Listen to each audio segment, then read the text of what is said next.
What is it? But you know what I think that somewhat distresses me, and it's one of those things where I don't know that I have a lot of control about it, but I do like talking about it in this setting because I guess that's the control that we have. Talking about it kind of helps us to deal with it. But our culture has this obsession with celebrity, and we have this obsession with people on television, and these people on these reality shows, they become celebrities solely because they on TV, because they haven't done anything. Like, we make jokes about Kim Kardashian being famous. Well, not even before her. What's the girl? Paris Hilton being famous for being famous, and then the news, of course, breaks with Kanye West and Kim Kardashian now having this baby, and it was all over the news. I'm watching the news this morning, and it's 7:00, and today is the last day of the year. And we got the fiscal cliff that we're dealing with. We got New Year's Eve and all of this kind of stuff. And they telling me that Kanye West just announced at a concert over the weekend that him and Kim Kardashian, who's married, are about to have a baby. Now, I had this conversation with Cousin Terry very briefly. It was on one of my blogs, and she pointed out that while we celebrate Kim Kardashian having this baby while she's married to another dude, when Fantasia did it, they call her all kinds of stuff. You're right. Now, Big Rube was part of that conversation. She can't read it right, though, right? And Big Rube somewhat disagreed with that, but I think that is a very, very fair analogy. I don't think it's fair because one thing is, now, first of all, I could give a crap about Kim and Kanye, and I really don't like Fantasia, and that's just personal beef. But my thing is, the difference there is at least Kim Kardashian is on her way to get a divorce. Like, it's just time. The reason why it hasn't happened. She broke up the dude's marriage, right? Yeah. Okay. Yeah. Well, no, she didn't even break up the dude's marriage. That's the crazy part. She was the other woman, and the dude's still married to his wife, man. It wasn't even like, yo, I'm leaving her. Nah, I just got both of y'all. And then she got mad when he didn't leave her.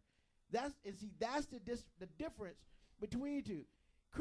Kim Kardashian and Chris Humphries ain't never getting back together. No, it's just a matter of time before it's legal divorce. I guess the point that I'm making, I mean, I'm nobody's moral compass. I'm flawed. Okay, so I'm not going to second that. I'm flawed, and I'm not going to sit here and act holier than thou. But what I will say is this: the whole point of me bringing that up wasn't so much to attack Kim for getting pregnant while she's married to another dude. I think that's wrong. Well, I mean, but that's the same thing. Yeah, but it's the same thing as Fantasia. It just is. You disagree, and that's fair that you disagree. But it's we'll agree to disagree without being disagreeable. But my deal is, why was it on the news this morning? Like, who gives a damn about Kim Kardashian? If it bleeds, it leads.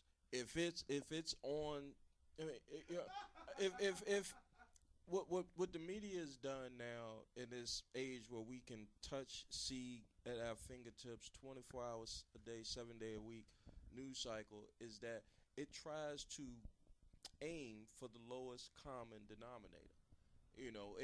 And unfortunately, because there are not a lot of progressive people in the country that sit down and want to think things out or think about things on a high level, they just worried about how they can feel good right now in the moment. And sometimes they may either live vicariously through or kind of identify with the baby mama situation. They can identify with that. So they peer into it. I'm telling you, I strongly believe most of these network media companies have psychologists and focus groups that before they put out these shows, they say, you know what, how can we get the shucking and jiving brother in Cleveland to watch this show, or Bumquisha to get the uppercut on the bus? How can we get her to watch this show? And they say, well, you put a little bit of this in here, you put a little bit of that in there, and next thing you know, boom, you have a hit. But it's not even just that. Even the people in West Virginia got issues now because MTV's coming out with that new show. I think it's Thursday. Redneck and it's in West Virginia, right? And the governor of West Virginia wants it shut down. Why? Because it shows what you do on a daily basis. It's like the balance, the balance the balance of in our culture in this country is off. It used to be where you got kudos and props for being able to enunciate, right? To be able to, your intellect would get you a certain Yeah. To a certain amount of respect. Certain level. Yeah, but now it's like, the dumber you are, or the more you can do the Trinidad James thing, it's like that's what's in, and it's like it's upside down, it's topsy-turvy. Well, you think about it like this. When we were coming up, the smart kids, which I was fortunate enough to be one, right. We were the ones that got picked on. Right. It wasn't cool to be one of the smart kids. It was cool to be a dumbass. Mm-hmm.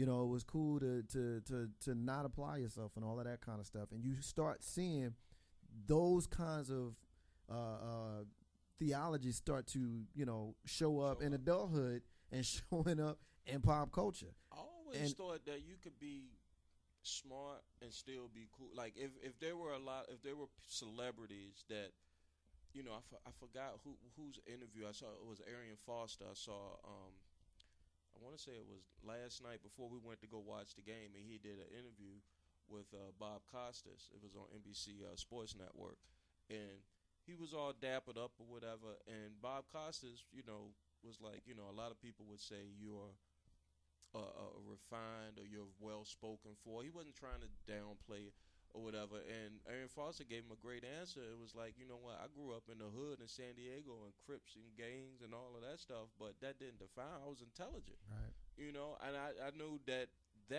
even coming from a single parent home, that's not the life I want to live in the future. Like, and with this short and low thing, and I'll wrap it up, you got to understand that those 11 kids that he got are seeing him. They're going to see him on television, and their mothers on television. Right. Well, they're going to be on TV too. So, but imagine, fast forward 10, 15, 20 years from now, they didn't messed up them kids for life. Two quick stories I want to get into that I want to get you guys' opinion on real quick, and then we're going to wrap it up and do our final rants and final closings of the year. First one I want to do real quick. Second one we could take a little bit of time on, but we don't have much. Piers Morgan. Those of us who watch CNN, we know who Piers Morgan is. Piers Morgan has come under fire because of comments that he had with one of the gun rights folks on his show a little over a week ago, and it sparked a petition that some folks have signed to the tune of nearly 50,000 people. They're asking to have Piers Morgan deported from the country because he does not appear to support the Second Amendment, where he told the guy, you're an unbelievably stupid man, aren't you? He says to the guy. In perfect English. In perfect English. And basically the petition basically says, we demand that Mr. Morgan be deported immediately for his effort to undermine the Bill of Rights and for exploiting his position as a national network television host to stage attacks against the rights of American citizens. Yeah. Basically, he does support banning certain levels of guns. Real quick, I'm going to start with Carlton on this one. What's your thoughts on that? Well, I don't own a gun personally, number one. Number two, I've always had a problem with the fact that these people are saying that they need assault rifles in order to protect themselves. But I want to know, what the heck are they protecting themselves, given the standpoint of somebody look like what out there needs an assault rifle to take them out? I mean, really? Is that necessary nowadays, that we have assault rifles to protect ourselves? What is out there?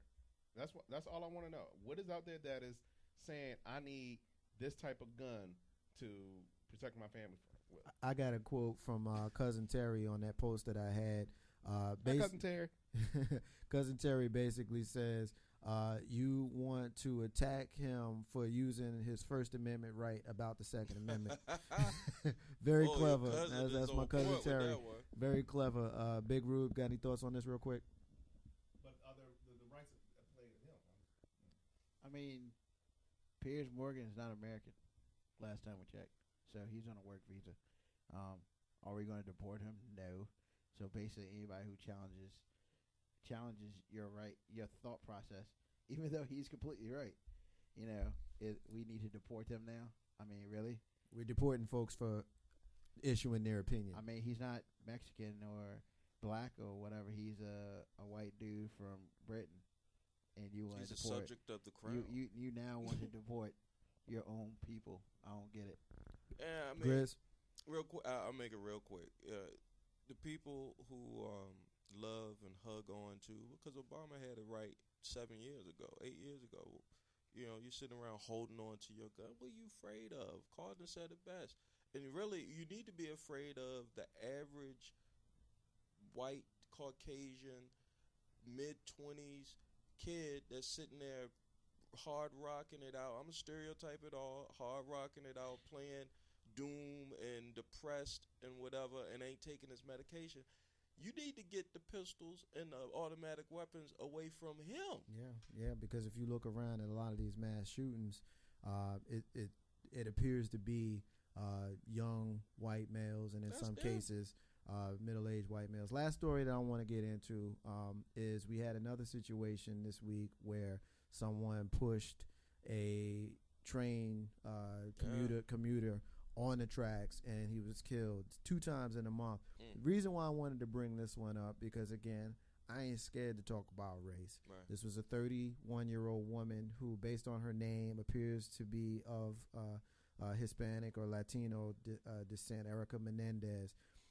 Apparently, she, quote, "I pushed a Muslim off the tracks because I hate Hindus and Muslims ever since 2001.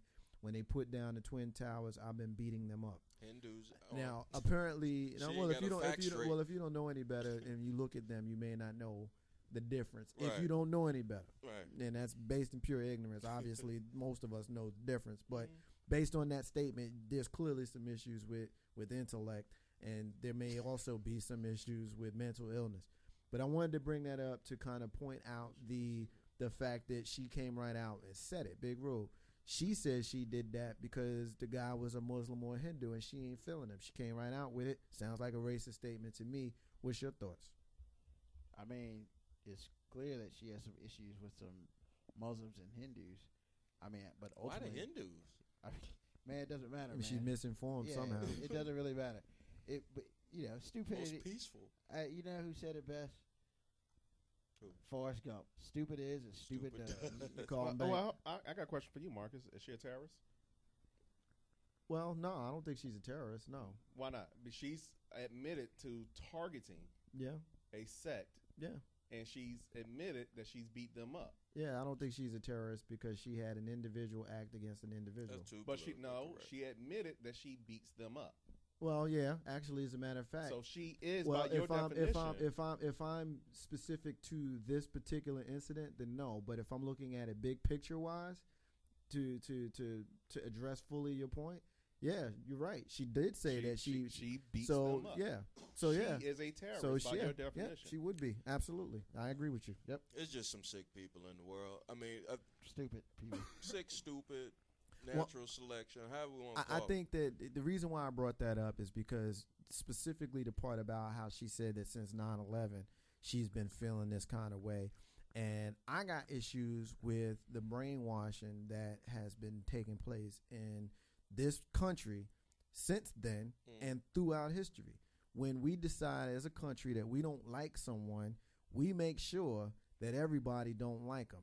Now, you can say what you want about the Muslims, but that is a peaceful religion.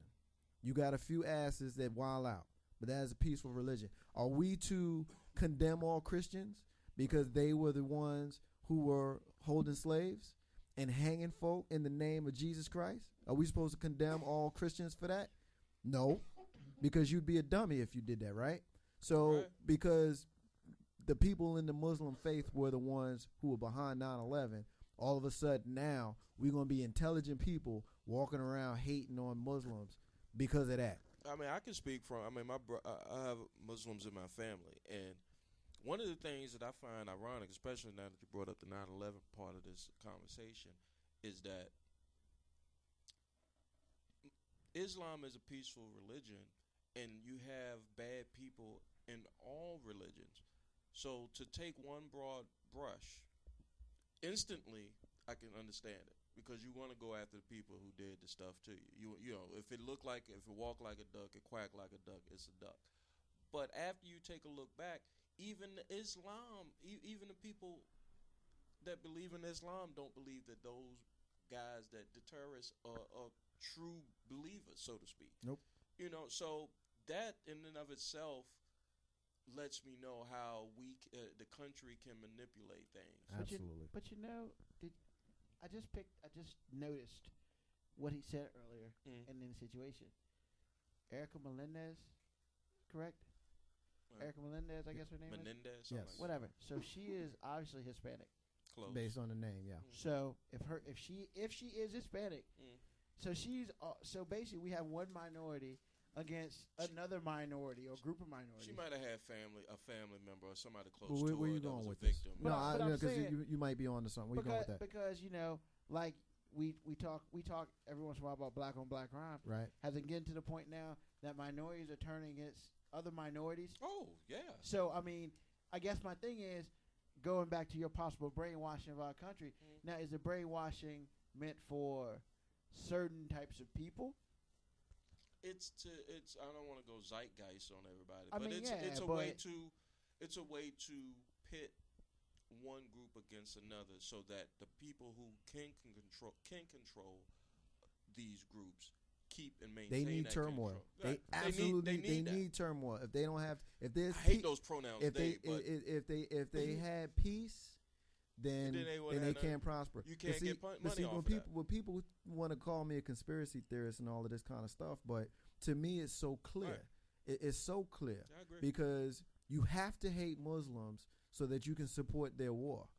You have to support their war so that they can make their weapons. You have to let them make their weapons so that they can make their money. You know what I'm saying? Mm-hmm. So it's all of that is connected. And then if you act like you don't see that, then I can't do nothing for you. Whether it's done intentionally or not intentionally, it's a fact. But like these are what Marcus J just said is factual. And these are the same people, and we're gonna wrap it up and leave it there because we need to get on out of here. But these are the same people. These people who want you to hate somebody else, the Muslims because of what some of them did. Right. These are the same people who, if as a black person you ask for reparations, they say, "Why are you still mad at slavery? That was a long time ago." You know, I mean, just the hypocrisy there. The hypocrisy there is absolutely stunning. I challenge everybody, if they haven't seen it in 2013, go see Lincoln if you haven't seen it.